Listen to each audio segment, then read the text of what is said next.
Simple step വിത്ത് വൈഷൂസ്. ഇന്ന് നമ്മൾ ചെയ്യാൻ പോകുന്നത് ഫോട്ടോഷോപ്പിൽ ബാക്ക്ഗ്രൗണ്ട് ചേഞ്ചിങ് ആണ്. അപ്പോൾ എങ്ങനെയാണ് നമ്മൾ ഫോട്ടോഷോപ്പിൽ ബാക്ക്ഗ്രൗണ്ട് ചേഞ്ച് ചെയ്യുന്നത് നമുക്ക് മനസ്സിലാക്കാം. ആദ്യം ഡെസ്ക്ടോപ്പിൽ പോയിട്ട് നമ്മൾ ഫോട്ടോഷോപ്പ് ഓപ്പൺ ചെയ്യാം. ഞാനിവിടെ ഉപയോഗിച്ചിരിക്കുന്നത് ഫോട്ടോഷോപ്പ് CC ആണ്. CC ഓപ്പൺ ചെയ്തതിന് ശേഷം ഫയലിൽ പോയിട്ട് നമ്മൾ ഏത് ഇമേജിൻ്റെ ബാക്ക്ഗ്രൗണ്ട് മാറ്റേണ്ടത് ആ ഇമേജ് ഓപ്പൺ ചെയ്യാം. ഓക്കെ, ഓപ്പൺ ചെയ്തിട്ടുണ്ട്. ശേഷം നമ്മൾ ഇതിൻ്റെ ബാക്ക്ഗ്രൗണ്ട് ആയിട്ട് വെക്കുന്ന ഏത് ഇമേജാണ് അത് നമ്മൾ പ്ലേസ് എംബെഡഡ് എന്നുള്ള ഓപ്ഷൻ ഉണ്ട്, അത് ക്ലിക്ക് ചെയ്യാം ഫയലിൽ പോയിട്ട്. എന്നിട്ട് ആ ഇമേജ് നമ്മൾ ഓപ്പൺ ചെയ്യാം. ഓക്കെ, അപ്പം ഇമേജിൻ്റെ ഡയമെൻഷൻ ഡിഫറെൻ്റ് ആയിരിക്കും. അപ്പോൾ നമ്മൾ ജസ്റ്റ് ഒന്ന് റീസൈസ് ചെയ്ത് കൊടുക്കേണ്ടി വരും. ഒന്ന് കറക്റ്റായിട്ടൊന്ന് ലെവൽ ചെയ്ത് വെക്കുക. ഓക്കെ,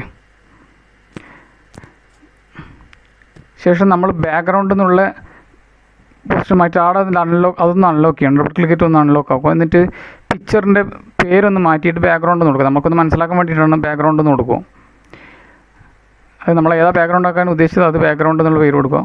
മറ്റേതും പേരൊന്ന് ജസ്റ്റ് ഒന്ന് മാറ്റി കൊടുക്കുക, ഒന്ന് മനസ്സിലാക്കാൻ വേണ്ടിയിട്ട് മാത്രമാണ് മീൻ കൊടുത്തിട്ടുണ്ട്.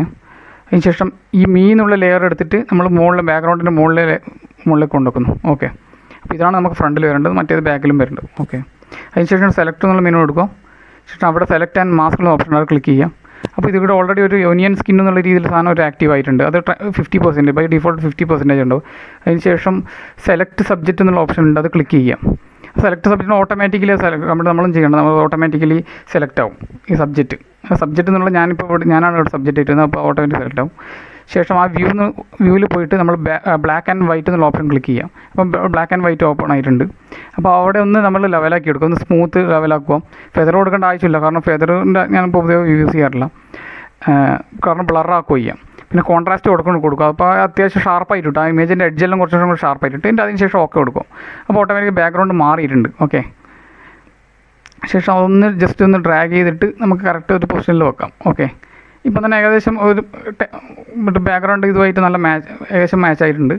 അപ്പോൾ ശേഷം നമുക്ക് ഇമേജിൽ ചെറിയൊരു അഡ്ജസ്റ്റ്മെൻറ്റിൽ ചെയ്യാൻ വേണ്ടി ഇമേജിൽ പോയിട്ട് ആ മാച്ച് കളർ കൊടുക്കുക. എന്നിട്ട് നമ്മൾ ബാക്ക്ഗ്രൗണ്ടായിട്ട് ഏകദേശം മാച്ച് ചെയ്തെടുക്കാനാണ് ആ സോഴ്സ് പോയിട്ട് നമ്മൾ ഒരു ഇമേജ് സെലക്ട് ചെയ്യുക. ബാക്ക്ഗ്രൗണ്ടിൻ്റെ ഇമേജ് സെലക്ട് ആയിട്ടുണ്ടാവും.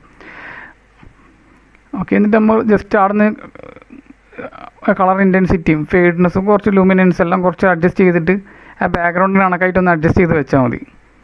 അത് ഓരോ ബാക്ക്ഗ്രൗണ്ട് പോലെ ഇരിക്കും. അപ്പോൾ ആ ബാക്ക്ഗ്രൗണ്ട് കണക്കായിട്ട് നമ്മൾ ഏകദേശം അഡ്ജസ്റ്റ് ചെയ്ത് വെച്ചാൽ മതി.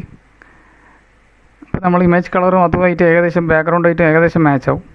ഓക്കെ, അപ്പം നമ്മൾ ഇമേജ് ഫൈനലി സെറ്റ് ആയിട്ടുണ്ട്.